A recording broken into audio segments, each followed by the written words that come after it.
그 829페이지부터 851페이지까지 문화와 신화의 혁명을 하겠습니다.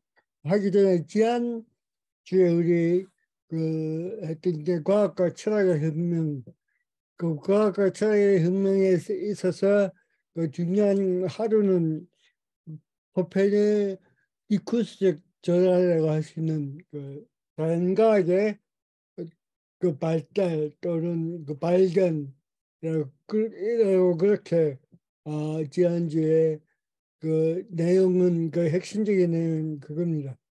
그 자연과학의 발달 결국은 정적 그 자연과학의 발달에 있어서 그 정점에 누가 있냐면 이제 그 지난주에 살펴본 대로 그 뉴턴이 이제 그 자연과학의 발달에 어떻게 보면 그 계몽주의 시대에는 그 20세기 그 아인슈타인이 나타나기 전까지의 모든 어떤 자연과학의 중심이고 아주 근거가 되는 그 이론이 바로 뉴턴의 그 법칙을 우리가 들 수 있고 그게 이제 그 코페르니쿠스적 전환에 있어서 또 하나의 그 큰 방향 전환점이라고 그렇게 이야기했는데 이게 그 뉴턴의 이론에서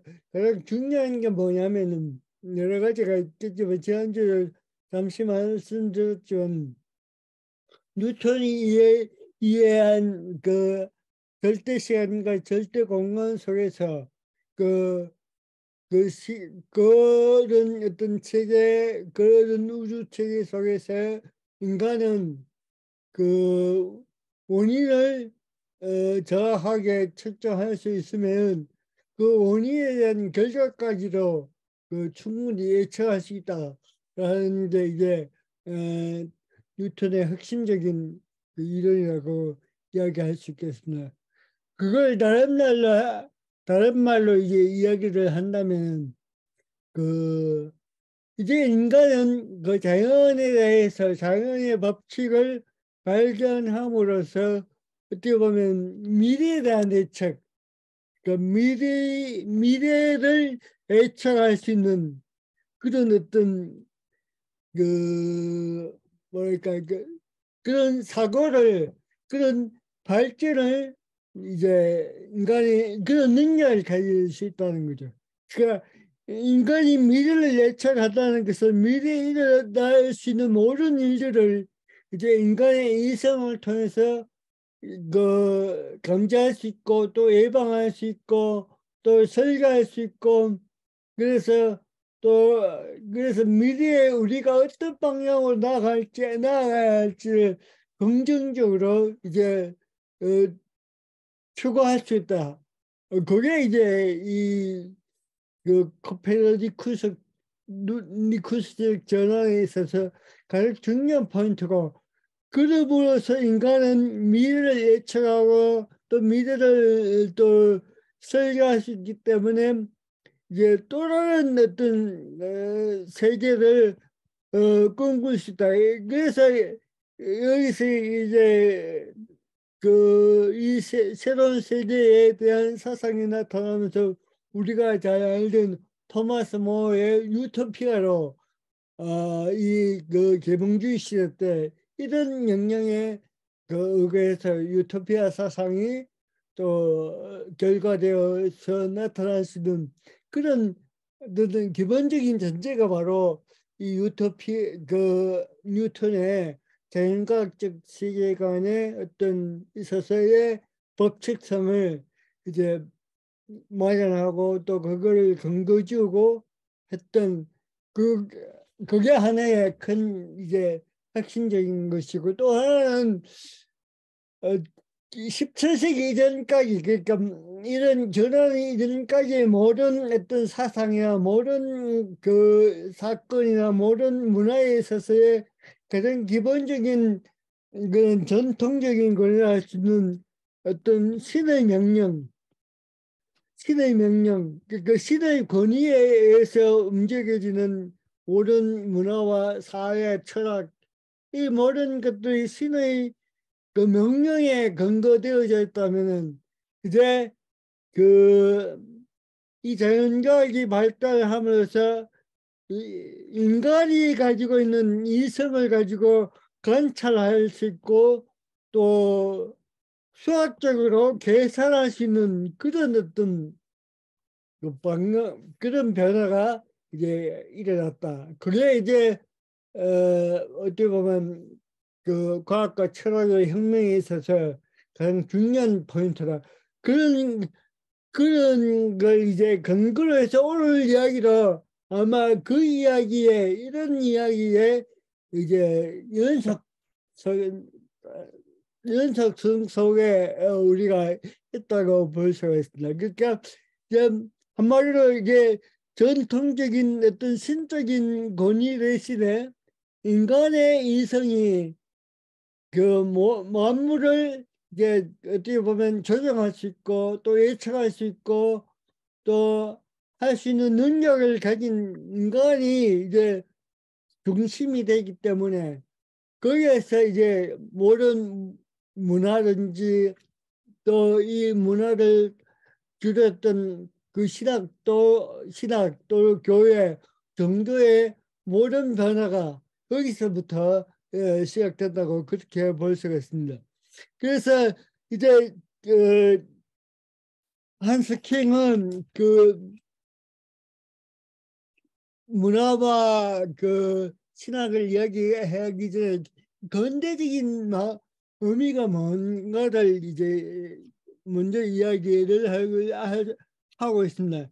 그 한스 킹의 이 근대적인 말이 언제부터 시작됐다고 보냐면 고대 만렵에서부터 이제 시작되었고 이게 고대 만렵부터 시작됐는데 그러면 이 고대 만렵에 시작된 이 근대적인 말이 르네상스라는 의미와 어떤 이제 또 다른 점이 있는가를 이제 그, 이 책에서 먼저 이야기를 하고 있습니다.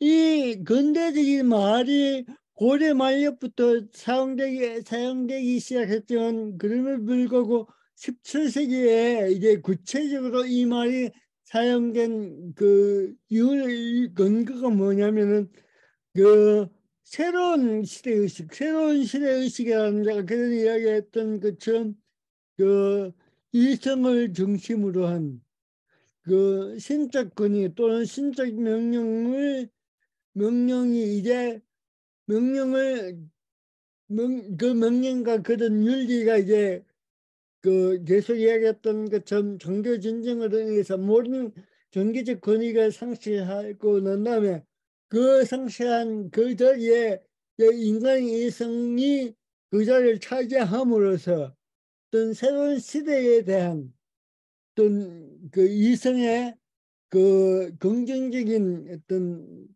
영향 또는 이해가 이때부터 이제 사용되었기 때문에 이 근대적이라는 이 의미는 또 다른 말로 하면은 그 이성적인 합리적인 그런 말과 이제 바꿔 쓸 수 있다. 그렇게 이해를 할 수 있습니다. 그리고 그런 반면에 이 르네상스는 왜 근대적이 될 수 없었냐 하면 이 르네상스 시대로 이성을 통해서 그 자연과의 그 발전을 가져왔지만 여전히 르네상스 시대의 자연과학은 신의 목적을 그 이해하기 위한 어떤 도구로서만 사용되었을 뿐이다. 그렇게 이야기를 합니다. 그러니까 그 르네상스와 이 17세기 근대를 구분하는 가장 기본적인 근거는 뭐냐면 그 이성을 중심으로 하고 있느냐 아니면 여전히 신율 그러니까 전통적인 권위를 이제 중심으로 하고 있느냐에 따라서 이제 이 르네상스와 이 근대적인 그 말의 어떤 구분을 이제 그 한석清이야기를 하고 있습니다.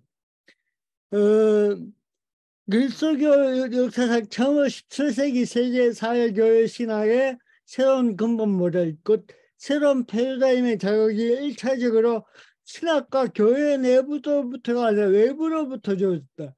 우리는 이걸 이제 외부로부터 주어진 게 뭐냐면 이제 우리가 이번 학교 시작하면서 이야기했던 신대륙의 발견, 신대륙의 발견을 통해서 그 세계관의 변화가 일어났다고 이야기했습니다. 이 세계관의 변화가 이제 그 신학과 교회에 영향을 끼쳤다는 겁니다. 그러니까 그 이전까지 17세기 이전까지는 그 교회 내부에서 교회를 개혁하거나 교리를 해석하거나 하는 그런 교회 내적인 운동을 통해서 교회가 개혁되고 또는 신학이 생성되고 새로운 신학이 떠올랐지만은 17세기를 중심으로 해서 이 교회 내부의 어떤 영향을 통해서 신학과 교회가 규정되어졌던 게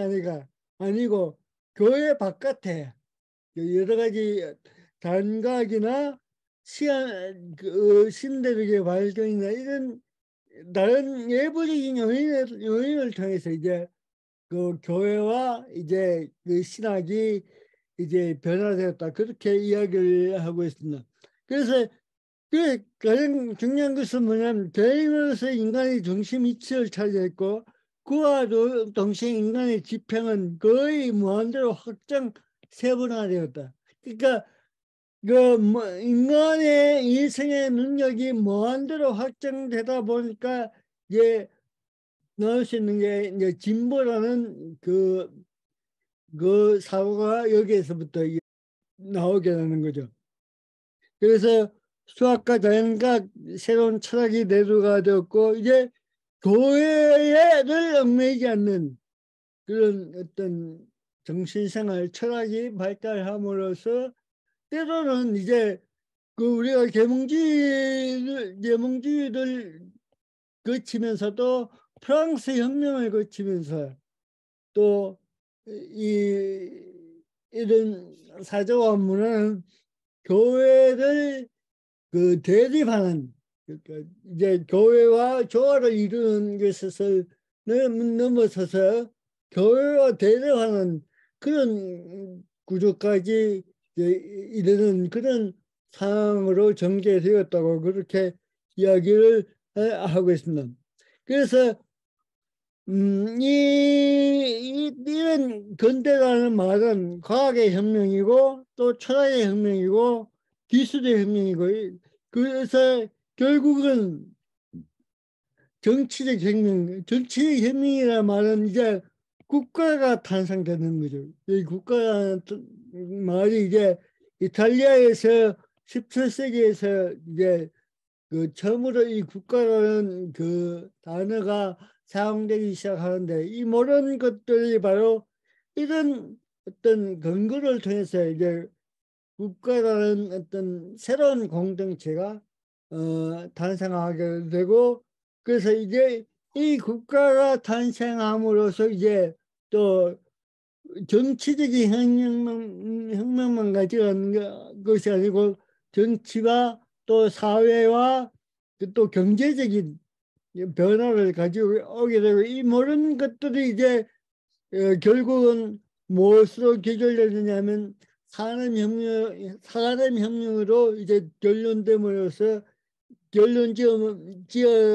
지음으로써 이제 어떻게 보면 근대 적이란 이 말의 어떤 그 최종적인 어떤 결과가 여기서부터 도출된다고 그렇게 볼 수 있습니다. 그렇지만 르네상스는 여전히 어떻게 르네상스의 결과는 여전히 교회의 권위 또는 어떤 그 성서의 권위 또 고전의 권위를 중심으로 한 여전히 그러니까 어떻게 보면 이 세상에 대해서 설명하기보다는 이성을 통해서 또는 어떤 자연과학이나 기술을 통해서 세계를 설명하기보다는 이런 성서를 통해서 또는 고전을 통해서 세계를 이해하려고 했던 게 바로 이 르네상스의 결과였다고. 그렇게 이 르네상스와 근대적인 17세기 근대적인 이 말의 그 의원적인 어떤 의미적인 차이를 여기서 이렇게 찾아볼 수가 있을 것입니다.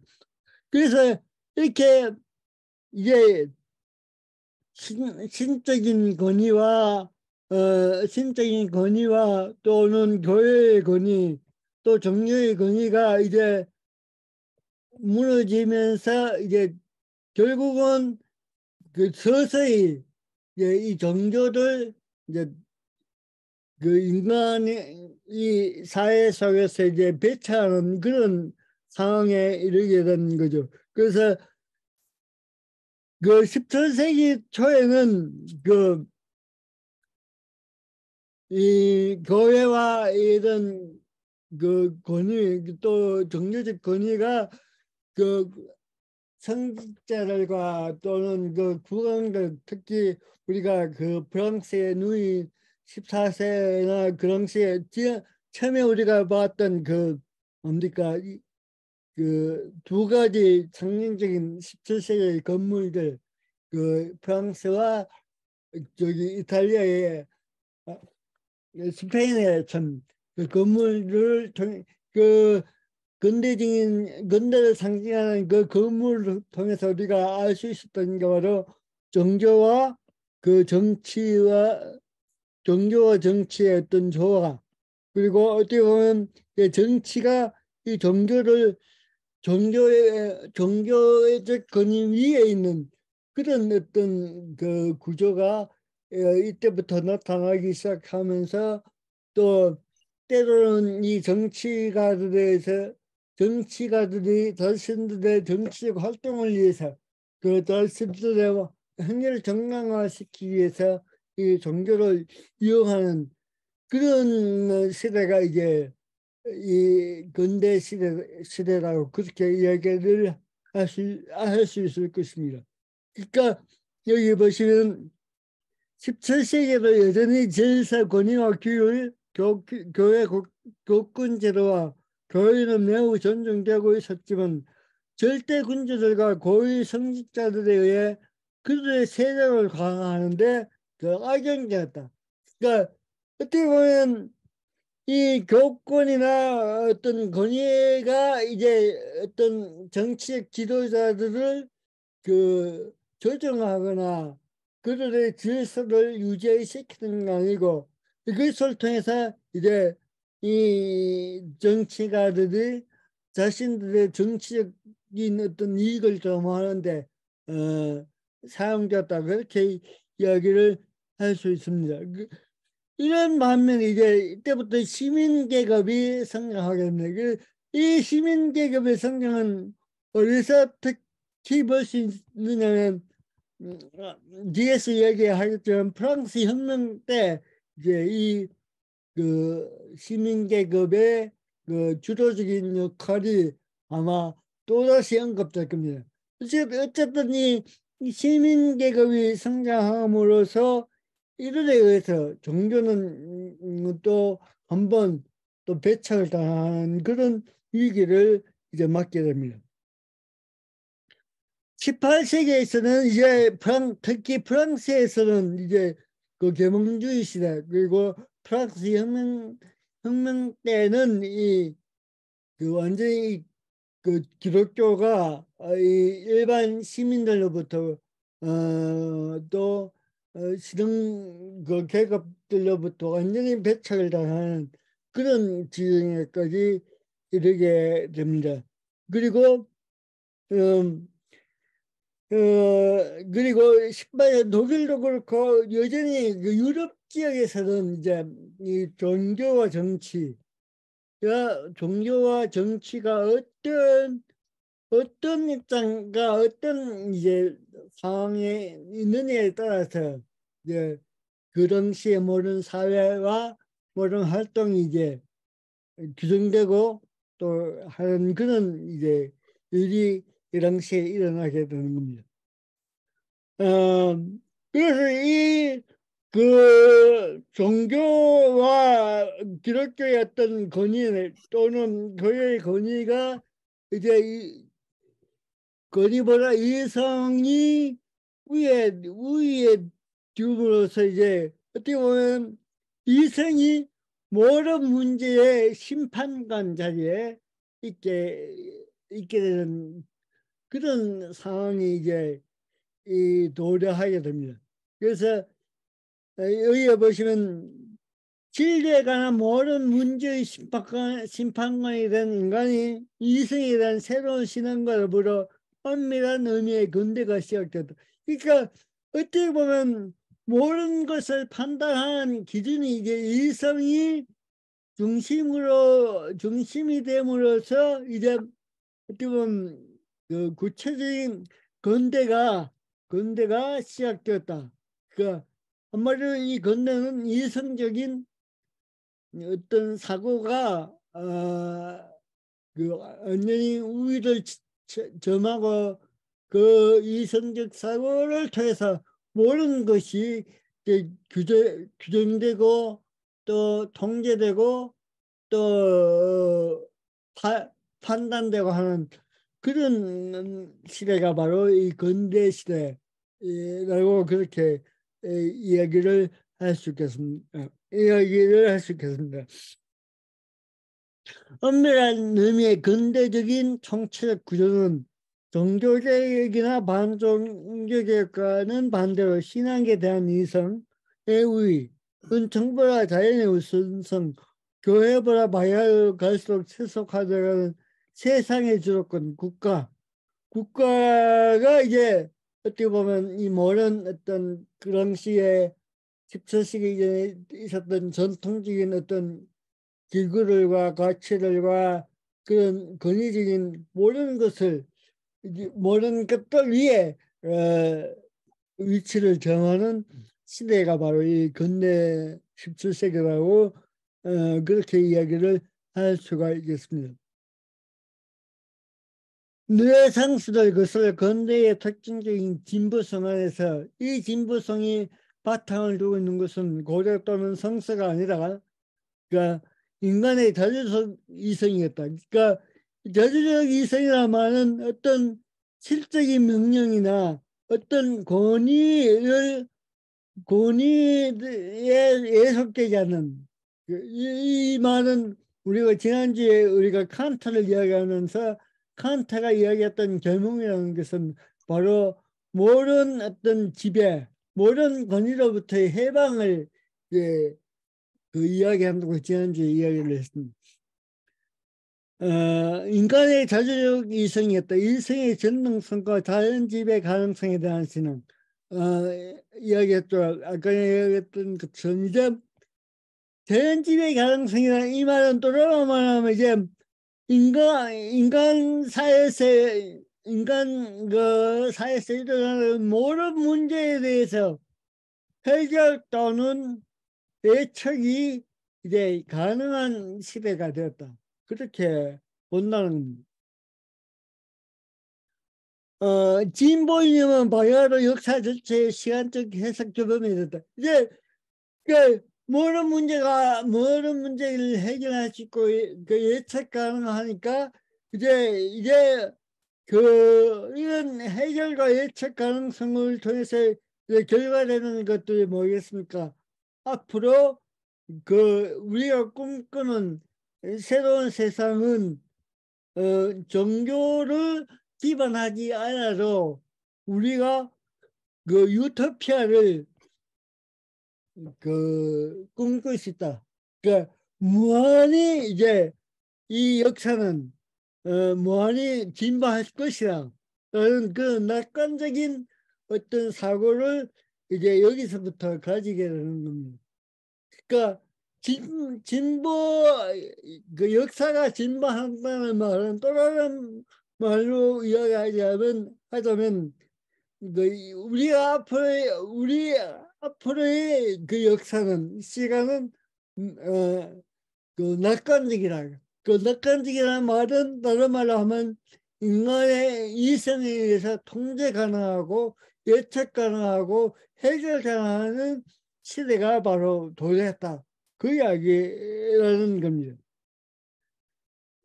전체 역사 과정은 이성적으로 진보하고 진보함으로써 이성적으로 여겨졌다. 이제 진보라는 신조어가 생겨나는데 역사라는 말을 사용할 때 이 낱말이 동시에 떠오르게끔 되었다. 그래서 이제 이 역사의 진보 되려면서 이제 여기에 또 반대하는 그 헤르르의 역사주의가 여기에서 등장합니다. 그러니까 그 헤르르는 이런 진보의 역사가 그러니까 무한히 역사는 진보할 것이다.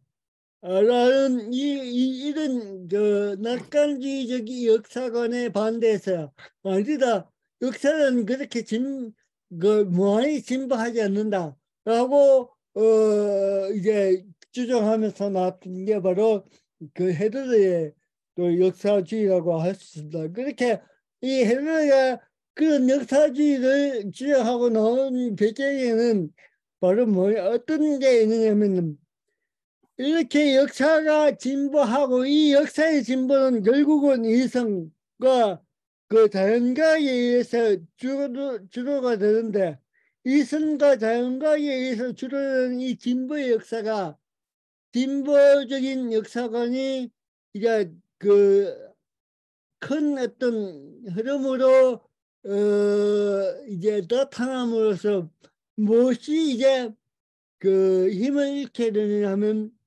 인문학이 이제 힘을 잃게 되는 거죠.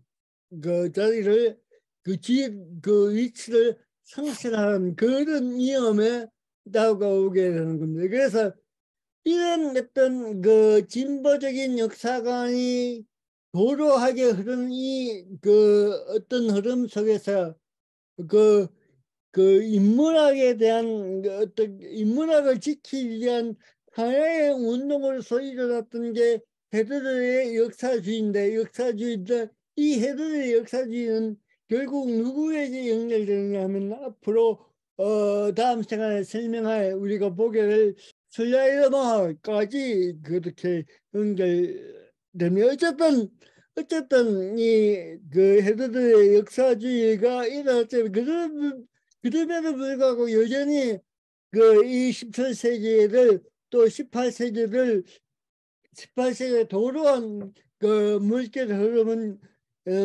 이런 진보 의식을 입각한 통일적인 시대관 역사관 그리고 차원의 세계에서 꿈꾸는 어떤 행복한 어떤 이상국가의 시전 이것들이 바로 이 17세기, 18세기의 이제 낙관주의적 그 역사를 통해서 역사식을 통해서 또는 그 사고를 통해서 그런 어떤 게 바로 17세기, 18세기를 주로 하고 있다. 그 이야기를 하고 그렇게 볼 수가 있습니다.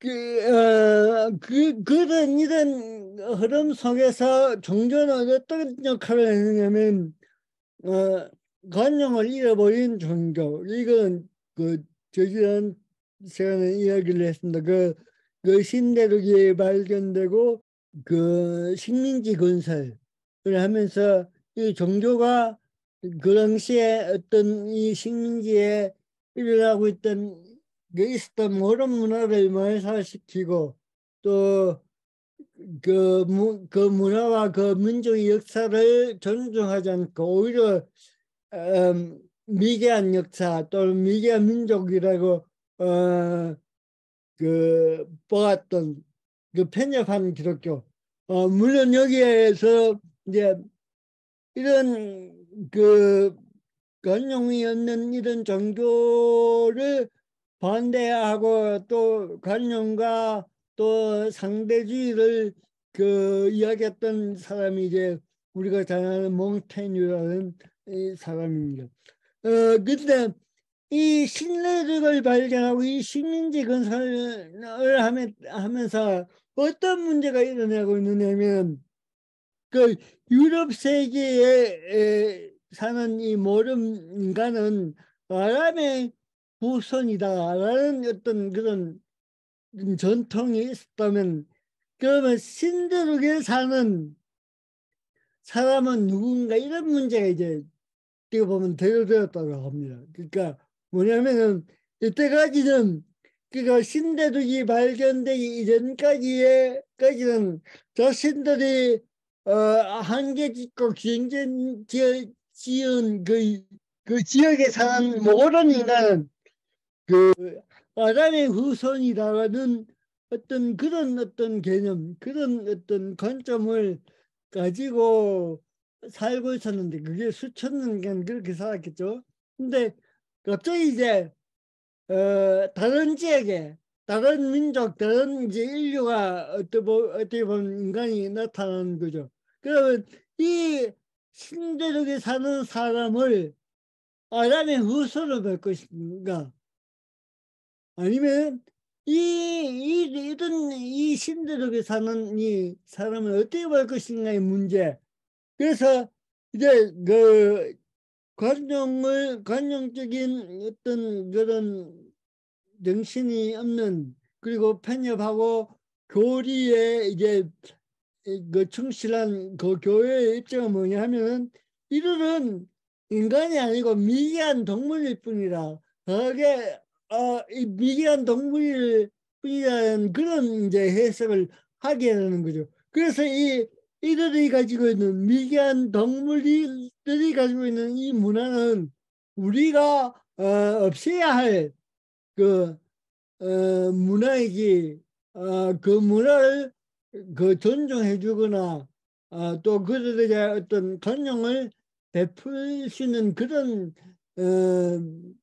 문화와 그런 사회는 아니라는 그런 어떻게 보면 아주 정통적인 어떤 그런 신앙이 있었기 때문에 어떻게 보면 관용 정신이 없고 이런 것들이 식민지 사회를 건설하고 특히 여기 보시면 가톨릭 중국 선교가 이제 실패한 이유로 바로 이런 어떤 그 유럽 중심의 어떤 그 문화 중심주의 또는 인간 중심 그 유럽 인종 중심주의적인 어떤 그런 사고가 그 다른 나라 다른 어떤 대륙에 관용을 베풀지 못했기 때문에 이런 결과라고 그렇게 볼 수가 있습니다. 그럼에도 불구하고 여전히 이제 이야기했던 것처럼 몽테뉴라는 그 프랑스의 철학자라든지 또 다른 책에서 보시면은 그 많은 선교사들이 이제 그 어떤 이야기를 주장하고 나오느냐 하면은 바로 상대상이라는 상대주의를 들고 납니다. 그러니까 상대주의라 말은 신대륙에 사는 그 사람들이 가진 문화 정도로 존중해줘야 되고 그들도 이제 아람의 후손이 될 수 있다는 그런 어떤 그 주장을 이제 이 선교사들과 또 그 당시에 지식인들 사이에도 가끔 이런 어떤 그 주장들이 일어나기도 했던 시대가 바로 이 시대였습니다. 여기 보시면 라이프니츠, 벌프, 레싱 이런 그 철학자들도 이제 어떻게 보면 관용의 정신을 하고 또 타정들을 또 이해를 해야 한다고 주장하고 또 다원주의, 상대주의 이런 그 이야기를 주장하는 사람들이라는 거죠. 이렇게 이런 주장이 있었던 이유는 다른 말로 하자면 그 당시에 전통적인 어떻게 보면 주류의 힘을 가지고 있던 주류 세력들은 종교는 이런 타협을 어떤 관용을 베풀지 않았다. 그렇게 또 역으로 이야기를 할 수 있을 것입니다.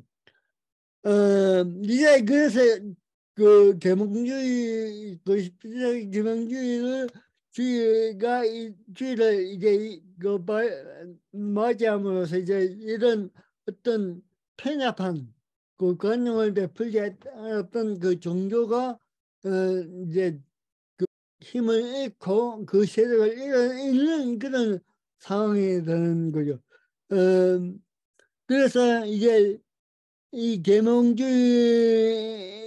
일어남으로써 결국은 이 이야기는 뭐냐면 그 인간 이성이 최고의 권위를 가지는 상황이 되고 이제 이것 이성과 반대는 이 신앙이나 어떤 종교적 구조, 종교적인 체제에 대해서 이제 어떻게 보면 그 배치하는 그런 상황이 계속해서 이루어지게 됩니다. 그래서 세속화라는 이야기를 이때부터 이제 등장하게 되는 거죠. 그래서 종교와 이제 모든 어떤 사회 속에서 종교와 거리를 두는 그런 어떤 상황으로 이제 이그 사회 구조가 변화되기 시작합니다. 그래서 에만시파션 해방이라는 말이 이제 이때 이 당시에 이제 어떻게 보면 계몽주의 그 현상 속에서 나올 수 있는 그런 어떤 개념들이 해방, 성숙, 또 이런 그 개념들이 이때 이 당시에 이제 계몽주의 당시에 어떻게 보면 그 화두로서 이제 그 적용했던 개념들입니다. 음, 인간은 자기 자신과 자연의 주인이었다. 이러한 인간의 자기 규정은 세계 지배로 귀결될 터였다. 어, 이제 한스킹의 그 계몽주의의 어떤 결과를 이렇게 이야기하면 세계 지배로 귀결될 터였다. 그러니까 처음에 이야기했던 것처럼 그런 어떤 그 인간 이성을 통한 세계 지배, 세계의 어떤 뭐랄까 예측 가능성 또는 선례 모든 것들을 이제 어떻게 보면 그 힘을 가지고 전 세계를 전 세계를 이제 그 힘을 가지고 어떻게 해보려는 그런 사고가 바로 이 계몽주의적 사고라고 그렇게 말할 수가 있겠습니다. 계몽주의 결과로 인한 학문의 획기적인 발전, 철학과 자연과학, 새로운 사회의 질서, 개인의 재평가 이런 그 현상들이 이제 일어났다는 겁니다. 이제 이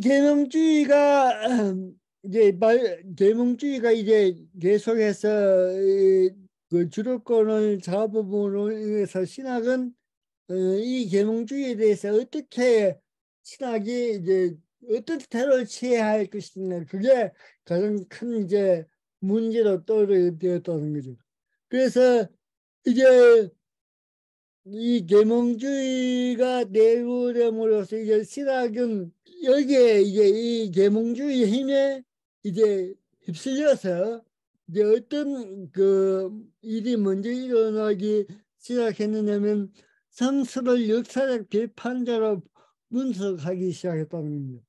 이 계몽주의 이제 17세기 이전에는 모론 중심, 모든 세계야, 모든 철학가, 모든 사고와 모든 문화의 중심은 성서였고 성서는 곧 하나님의 말씀이고 하나님 말씀의 기준으로 모든 세상이 움직였고 그리고 하나님 말씀의 그 원리 이외의 모든 것들은 그 종교 재판의 어떻게 보면 그 대상이 되는 그런 시대였다면은 이제 그 자연과학이 발달하고 인간 이성이 모든 판단의 기준이 되고 근거가 됨으로써 이제 하나님 말씀이라고 할 수 있는 이 성세에 대해서도 이제 비판을 하기 시작했다는 겁니다. 그래서 그 대표적으로 처음에 이제 뭐 어떤 비판이 일어나기 시작했냐면 모세오경에 대한 그 모세오경의 동물 저작서를 이제 부인하고 모세의 저작서를 비판하는 그런 일들이 일어나면서 이제 결국은 여기 보시면 독일 개신교 신기파 이런 결국은 뭐냐면 이성을 통한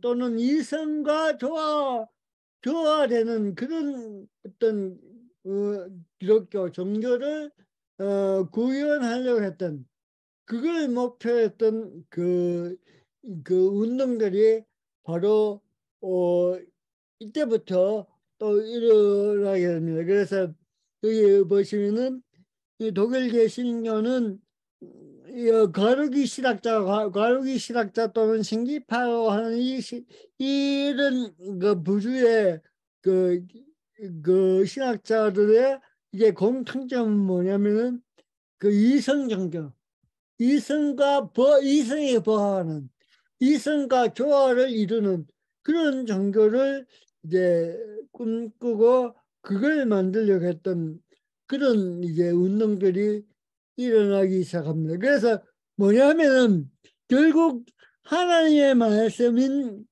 그 성서의 권위가 이제 이성을 중심한 그 권위보다 그 권위에 의해서 비판을 받게 시작함으로써 어떻게 보면 하나님 말씀의 어떤 절대화에서 하나님 말씀의 상대화가 되었다는 거죠. 그래서 이런 상황에서 이제 이렇게 상대적인 그런 하나님 말씀을 비판하는 그런 이성과 어떻게 하면 조화를 이룰 수 있겠느냐 그런 어떤 고민에 의해서 이제 어떤 기적이나 초자연적인 어떤 그 여러 가지 어떤 사건들 문제를 제한 그 이성으로 이해할 수 있는 그런 어떤 교리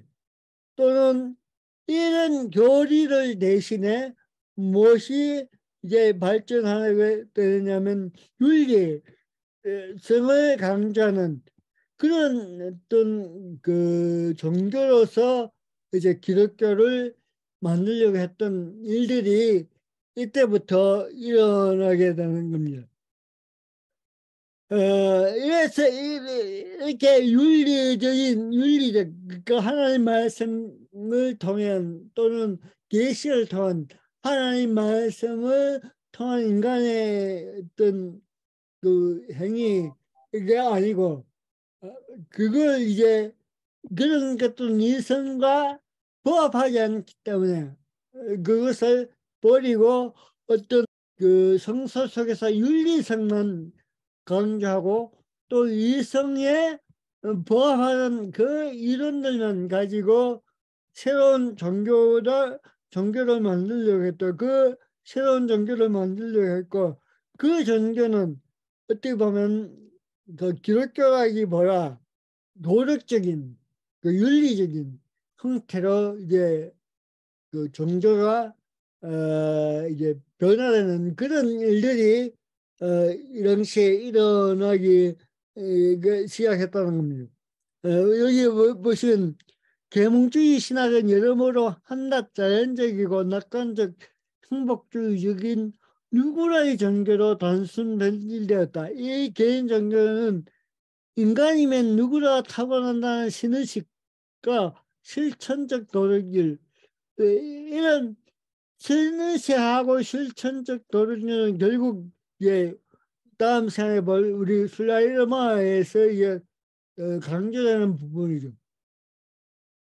자명한 전제로 삼았고 의지와 자유와 영혼의 불멸성을 강조했다. 그리고 이 모든 것은 훌륭한 도덕, 다시 말해 고귀한 인간성에 도달하는 목표를 경험하거든. 결국은 그 기독교의 목표는 인간의 구원이었다면 그 이성 종교가 추구하는 것은 결국 윤리적 인간 고용하는 게 바로 기본 그 이성 종교의 목표가 되었다. 그렇게 얘기를 할 수 있습니다. 그래서 역사 비판이 내려오고 계속해서 이제 바우보나 스트라우스 이런 그 이제 자유주의 신학으로 이제 그 자유주의적인 그 신학의 근거와 뿌리가 될 수 있는 그 주장들과 이론들이 이제 이때부터 이제 대두되기 시작했다 그렇게 볼 수 있습니다. 그래서 이제 그 기독교는 그 17세기 이게는 절대적인 종교였어. 그 절대적인 종교였고 이제 이 그 17세기를 넘어서면서 이제 이 기독교도 상대적인 종교가 되는 거죠. 여러 종교 중에 하나. 어쨌든 근데 그럼에도 불구하고 슬라이더에르만은 여러 종교를 중에서 기독교가 하나이지만 그럼에도 불구하고 완전한 종교는 기독교라고 그렇게 주장하는데도 그렇게 주장하지만 그럼에도 불구하고 이제 그 이런 어떤 성서 비판 또는 이런 그 이성의 발달을 통해서 또 이성과 조화를 끄는 어떤 그 종교의 변화는 결국 윤리적이고 상대적인 그런 종교로 이제 추락한다고 할까요?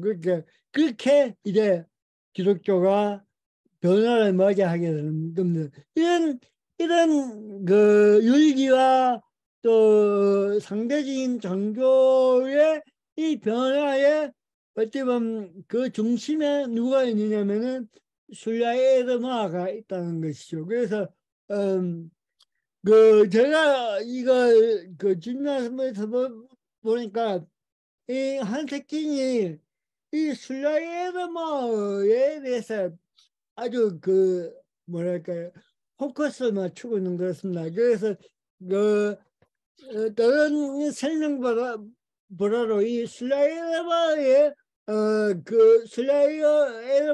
신학을 해석하는 그 분량이 아마 이 책의 여러 가지 그 챕터의 분량보다 월등히 그 많음을 또 발견했습니다. 그래서 우리가 이 슬라이더바를 이제 다시 다루면 어쩌면 이 그 한세킹이 추구하고 있는 그 종교의 평화 또는 종교 또는 기독교의 그 자기가 하고 싶은 이야기를 이 슬라이드 마을에서 어쩌면 그 이 한스킹이 하고 있지 않은가 그런 제 나름대로 암시를 받았습니다. 그래서 그 분량도 많고 또 그래서 우리는 다음 주에 그 슬라이드 마을을 한 2시간에 걸쳐서 하려고 합니다. 그래서 그 자세하게 이 책의 내용들을 보면서 그 정리를 하고 슬라이드 마을을 정리하고 그러면 아마 그 이 책 그 이 한스킹의 그리스도는 거의 뒷부분은 그렇게 큰 어떤 그 이야기는 별로 없는 것 같습니다. 제가 읽어보기에는. 그래서 그렇게 정리하면 쉽게 정리가 될 것 같습니다. 오늘은 결국은 이제 어떻게 보면 순례의 신학에 가기 전까지 모르던 역사적인 어떤 문화적인 종교적인 그런 상황을 이야기했는데 그 상황의 중심은 바로 인간의 이성이 중심에 있다. 인간 중심이 바로 이 모든 상황에 또 보면 핵심적인 가치였다. 그렇게 볼 수 있고 또 한스킹도 지금 그렇게 얘기를 할 수 하고 있습니다. 그래서 이 이성으로 이해되지 않는 부분, 그래서 그 어떤 자연과학으로 그 설명될 수 없는 모든 부분들은 어떻게 보면 이제 비판하고 또 그걸 어, 세속화시키고 그래서 어떻게 보면 새로운 종교를 상대주의적인 종교 또는 그런 어떤 종교를 꿈꾸는 게 바로 어떻게 보면 순례의 마가 아닌가 우리가 그렇게 또 미루어 짐작할 수 있을 것 같습니다. 오늘은 여기까지 이야기를 하고 특히 오늘 거기에 보시면은 834페이지에 보시면 그림이 하나 있습니다. 그 신학의 계몽주의의 근대 패러다임 하면서 그 834페이지의 그림을 보시면 아마 오늘 이야기했던 그 이야기들의 그 핵심이 아마 잘 요약되고 정리된 게 바로 이 그림이 아닌가 를 그렇게 볼 수 있습니다. 그래서 이 그림을 보시면은 그림을 보시고 스스로 이해하고 설명할 수 있으면 아마 이 챕터는 아마 여러분이 공, 어, 그 공부를 다 했다 그렇게 볼 수 있을 것 같습니다. 오늘은 여기까지 이야기를 하겠습니다.